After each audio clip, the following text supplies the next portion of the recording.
வடசென்னை தொகுதியில் போட்டியிடும் திமுக, அதிமுக வேட்பாளர்களின் வேட்புமனுக்கள் ஏற்கப்பட்டிருக்கிறது. விவரங்களை தர இணைகிறார் நம்முடைய செய்தியாளர் ராஜகுமாரன். வணக்கம். இது பற்றிய முழு தகவலை சொல்லலாம். வடசென்னை மக்களவை தொகுதியில் போட்டியிடுவதற்காக 50க்கும் மேற்பட்ட வேட்பாளர்கள் வேட்புமனு தாக்கல் செய்திருந்தார்கள். குறிப்பாக அதிமுக மற்றும் திமுக இடையே நேரடி போட்டி நிலவக்கூடிய முக்கிய தொகுதிகளில் ஒன்றாக வடசென்னை மக்களவை தொகுதியும் இருக்கின்றது. எனவே வடசென்னை தொகுதியில் அதிமுக, திமுக வேட்பாளர்களின் வேட்புமனுக்கள் ஏற்கப்படுமா என்பதற்கான ஒரு மிகப்பெரும் எதிர்பார்ப்பு இருந்தது. இந்த நிலையில்தான் இன்று காலை தேர்தல் நடத்தும் அலுவலர் முன்பாக அதிமுக மற்றும் திமுகவின் வேட்புமனு பரிசீலனைக்கு வந்தவுடனேயே தேர்தல் நடத்தும் அலுவலரிடம் இரண்டு தரப்பினரும் மாறி மாறி குற்றச்சாட்டுகளை முன்வைத்திருந்தார்கள். திமுக தரப்பு வேட்பாளர் மீது பாரதிய ஜனதா கட்சி சார்பில் சட்ட ரீதியாக ஒரு குற்றச்சாட்டு முன்வைக்கப்பட்டிருந்தது. அதேபோன்று அதிமுக சார்பில் பண மோசடி தொடர்பான ஒரு குற்றச்சாட்டு வழக்கு திமுக வேட்பாளர் மீது முன்வைக்கப்பட்டிருந்தது. இந்த நிலையில்தான் அதிமுக வேட்பாளர் மீதும் திமுக வேட்பாளர் மீதும் முன்வைக்கப்பட்ட குற்றச்சாட்டுகள் காரணமாக இரண்டு வேட்பு மனுக்களையும் நிறுத்தி வைப்பதாக தேர்தல் நடத்தும் அதிகாரி தெரிவித்திருந்தார். அதனைத் தொடர்ந்து அதிமுக, திமுக வேட்பாளர்கள் இரண்டு பேருமே இந்த நடைபெறக்கூடிய இந்த அலுவலகத்தில் இருந்து பரிசீலனையில் பங்கேற்காமல் வெளியேறியிருந்தார்கள். சரியாக 12:45 மணிக்கு மீண்டும் வேட்புமனு பரிசீலனைக்காக அவர்கள் அழைக்கப்பட்டிருந்தார்கள்.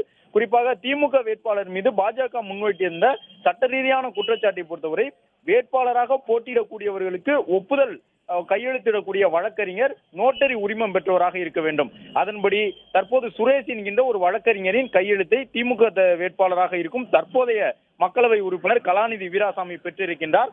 ஆனால் அந்த வழக்கறிஞர் சுரேஷ் என்பவருக்கான நோட்டரி ஒப்பந்த உரிமம் என்பது கடந்த பிப்ரவரி மாதம் 6ஆம் தேதியோடு முடிந்துவிட்டது. எனவே ஒப்பந்தம் காலியான ஒரு நபர் இவ்வாறு சட்டவிரோதமாக தன்னை நோட்டரி வழக்கறிஞர் என்று குறிப்பிட்டு கலாநிதி வீராசாமியின் மனுவில் கையெழுத்திட்டதை ஏற்றுக்கொள்ள முடியாது என்று பாஜகவினுடைய வேட்பாளர் பால் கனகராஜ் ஒரு குற்றச்சாட்டை முன்வைத்தார். அதே நேரம் திமுக தரப்பில் அந்த வழக்கறிஞரை தொடர்பு கொண்டு கேட்ட பொழுது அவர் தன்னுடைய ஒப்பந்தத்தை நீட்டிப்பு செய்வதற்காக பரிசீலனையில் இருக்கக்கூடிய வகையில் ஒரு மனுவினை தாக்கல் செய்திருக்கின்றார் என்ற அடிப்படையில் தற்போது அவருடைய ஒப்பந்தம் காலாவதி ஆனதாக ஏற்றுக்கொள்ள முடியாது, ஒப்பந்த காலக்கெடு நிறைவடைந்திருந்தாலும் புதுப்பிப்பதற்காக அவர் விண்ணப்பித்திருக்கின்றார் என்ற அடிப்படையில் அந்த நபருடைய நோட்டரி உரிமத்தை ஏற்றுக்கொள்ளலாம் என்று தேர்தல் நடத்தும் அதிகாரி ஒப்புக்கொண்டதை தொடர்ந்து திமுக தரப்பு வேட்பாளராக இருக்கும் கலாநிதி வீராசாமி அவர்களுடைய மனு ஏற்கப்பட்டது. மனோவை பொறுத்தவரை ராயபுரம் மனோ அவர்கள் ஏற்கனவே காங்கிரஸ் கட்சியில் இருந்தவர். பல்வேறு வழக்குகள் அவர் மீது நிலுவையில் இருந்ததாக சொல்லப்படுகின்றது. அனைத்து வழக்கில் இருந்தும் விடுதலை ஆகியிருந்தார். குறிப்பாக அவர் மீது ஒரு கொலை முயற்சி வழக்கு ஒன்று நிலுவையில் இருப்பதாக குறிப்பிட்டு திமுக தரப்பில் குற்றச்சாட்டை முன்வைத்திருந்தார்கள். அது தொடர்பான எந்த ஒரு விவரத்தையும் அதிமுக தரப்பு வேட்பாளர் ராயபுரம் மனோ தன்னுடைய வேட்புமனுவில் சுட்டிக்காட்டவில்லை என்பது அவர்களுடைய கோரிக்கையாக இருந்தது. ஆனால் ஒரு வழக்கு நிலுவையில் இருந்தால் அதை வேட்புமனுவில் சுட்டிக்காட்ட வேண்டும், அல்லது ஒரு வழக்கில் தண்டனை பெற்றிருந்தால் அந்த வழக்கு நிறைவடைந்திருந்தாலும் கூட வழக்கு முடிந்திருந்தாலும் குறிப்பிட்ட வேட்பாளர் அந்த வழக்கில் தண்டனை பெற்றிருந்தால் அதையும் அவர் சுட்டிக்காட்ட வேண்டும். ஆனால் அந்த கொலை முயற்சி வழக்கை பொறுத்தவரை அது ஏற்கனவே அவர் விடுதலை ஆகிவிட்டார். எந்த விதமான தண்டனையையும் ராயபுரம் மனோ அனுபவிக்கவில்லை. அது மட்டுமல்லாமல் நிலுவையில் அவர் மீது வேறு எந்த வழக்குகளும் இல்லை என்பதை சுட்டிக்காட்டியதை தொடர்ந்து தேர்தல் நடத்தும் அதிகாரி அதையும் ஏற்றுக்கொண்டார்.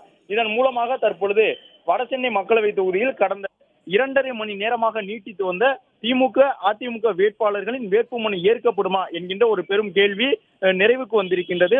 திமுக தரப்பு வேட்பாளரான கலாநிதி வீராசாமியினுடைய மனுவும் ஏற்கப்பட்டிருக்கின்றது.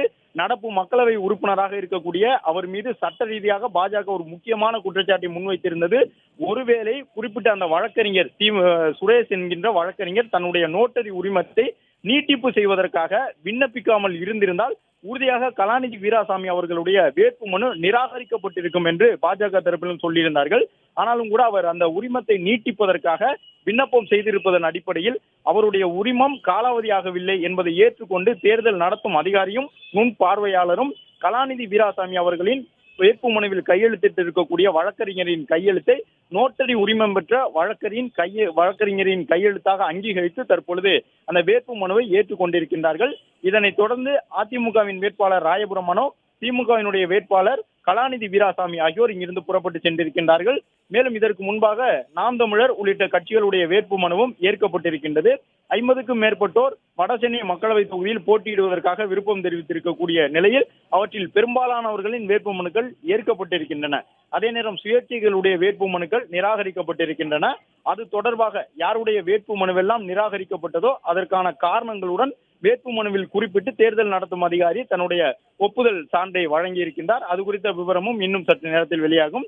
வடசென்னை மக்களவை தொகுதியில் நீட்டித்து வந்த திமுக வேட்பாளரின் நடப்பு மக்களவை உறுப்பினராக இருக்கக்கூடியவரின் வேட்பு மனு ஏற்கப்படுமா, அவருடைய வேட்பு மனுவில் கையெழுத்திட்டு இருக்கக்கூடிய நோட்டரி உரிமம் பெற்ற வழக்கறிஞர் என்பவர் உண்மையிலேயே உரிமம் பெற்றவர்தானா என்ற குழப்பம் தேர்தல் நடத்தும் அதிகாரிக்கும் எழுந்ததை தொடர்ந்து 2.5 மணி நேரமாக அந்த மனு நிறுத்தி வைக்கப்பட்டிருந்தது.